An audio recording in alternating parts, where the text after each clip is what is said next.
చిత్తూరు జిల్లా SP Tushar Dudi IPS ఆదేశాల మేరకు చిత్తూరు టూటౌన్ పోలీస్ స్టేషన్ పరిధిలో టూటౌన్ ఇన్స్పెక్టర్ నెట్టుకుంటయ్య నిఘా మరియు నేర నిరోధక చర్యల్లో భాగంగా డ్రోన్ను మోహరించి గగనతల నిఘా నిర్వహించడం జరిగింది.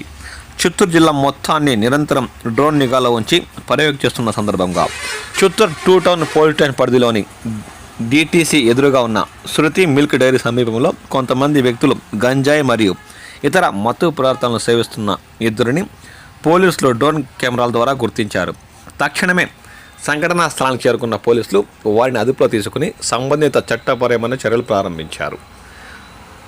టూటౌన్ ఇన్స్పెక్టర్ నెట్టుకుంటయ్య మాట్లాడుతూ బహిరంగ ప్రదేశాల్లో మద్యం సేవించడం, గంజాయి తదితర మత్తు పదార్థాలను వినియోగించడం, గుంపులుగా చేరి అసాంఘిక కార్యకలాపాలకు పాల్గొనడం ఆయన స్పష్టం చేశారు. ఇటువంటి చర్యలకు ఎవరైనా పాల్పడితే వారిపై కఠిన చర్యలకు తప్పవని హెచ్చరించారు. జనహితానికి ప్రజల భద్రత కోసం డ్రోన్ నిఘా మరియు పర్యవేక్షణ కొనసాగుతుందని ఈ సందర్భంగా చిత్తూరు జిల్లా పోలీసులు అధికారులు తెలిపారు.